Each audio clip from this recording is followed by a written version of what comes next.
Hello everyone, I'm Dr. Manosri, resident pulmonologist in care hospital Banjara Hills, Hyderabad. Today I'm joined by Dr. A. Jayachandra sir, senior consultant pulmonologist in care hospital Banjara Hills. Today we are going to discuss an important topic and also sometimes life-threatening, that is foreign body and its management. Thank you sir for joining us.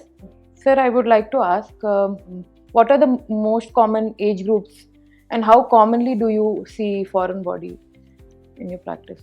Yeah, foreign body as such in the air passages is fairly common, especially in the pediatric age group.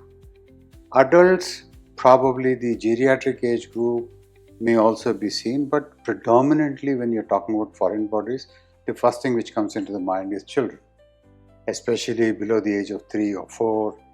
I have seen plenty of them in that age group. Right. What are the early signs we should be suspecting such foreign body aspiration? We would suspect a foreign body, especially in children. If a normal child suddenly finds it difficult to breathe, you find that the child is distressed and is not able to breathe, unable to talk, and is not able to express, or he is going grey and he is losing his consciousness. Yeah, probably that's the time you just rush to the nearest doctor to check out as to what's happening. And I'll tell you, but sometimes it can be very silent. Right. So it could be at both extremes, but any child who's absolutely normal comes with any kind of respiratory distress, first thing you would consider a foreign body in the air passage.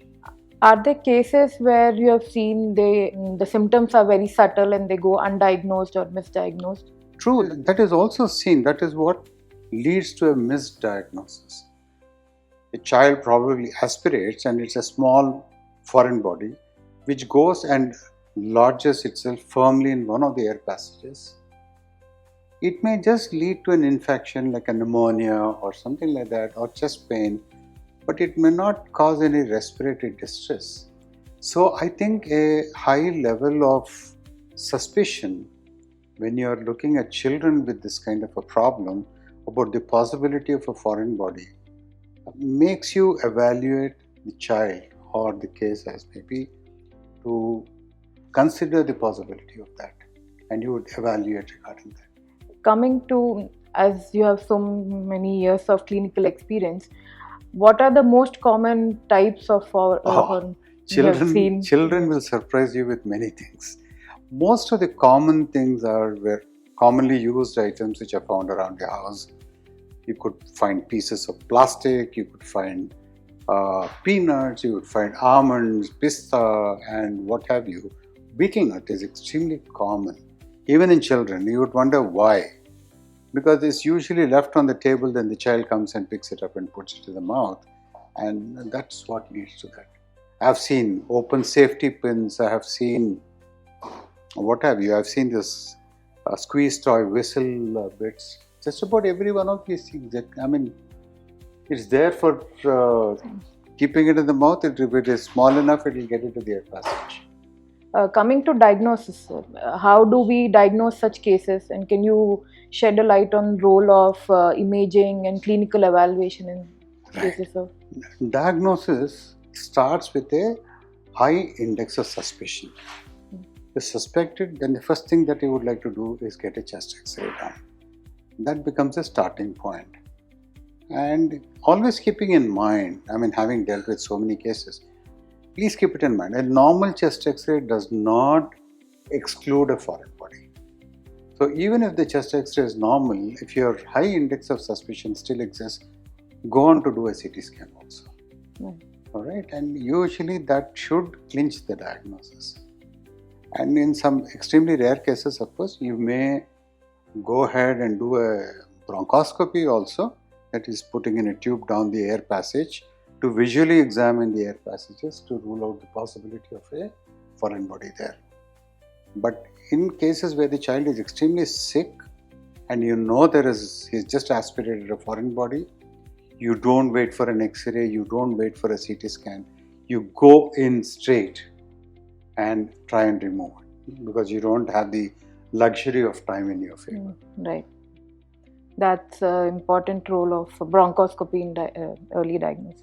Coming to how important is it to catch these cases on time and removal of foreign bodies from the airway? See, foreign body in any case is considered to be a medical emergency. Don't waste your time. Go if you've suspected it, or if you have seen a patient in the outpatient which not in a hospital. Probably the best thing is not wait to get an X-ray, CT scan overnight. Best thing is to send the child to a center which is specialized in removing all these things as early as you can. Don't waste time. I mean, that is the bottom line. Right. Can you tell us a few risks if we don't remove them on time or we don't remove them as such? See, one thing is a airway compromise. If it is large enough, especially these organic foreign bodies, they have got a nasty habit of going in as a small bit and imbibing all the moisture from the air passages, swelling up, so they become larger and they tend to block a major airway, in which case it could be life-threatening. So you cannot afford to waste time in these kind of things. Second thing is, if it goes and lodges somewhere, it can cause a pneumonia or even a lung abscess, which can be a dangerous thing. Or if it's a sharp object and other things, it can pierce the air passage and cause a perforation. So the possibility of complications depends on the kind of foreign body aspirated and for how long you have allowed it to be there.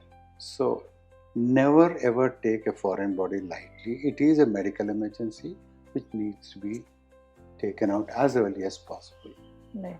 Yeah, but then having said that, I have also had a few occasions, not too many of course, wherein I have removed a foreign body after almost about 18 to 20 years of being lodged in the air passage.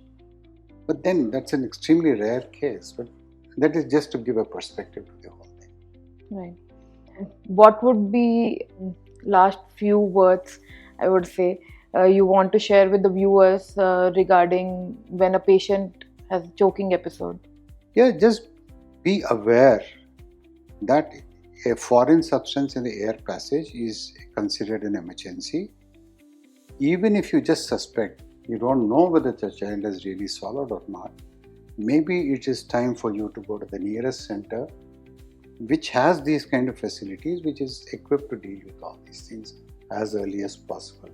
Second important thing which I would like to tell most young mothers is, when the child keeps something in the mouth and you are scared that the child will likely to aspirate, don't try to force your finger inside, try to pull it out and all that. Don't play around.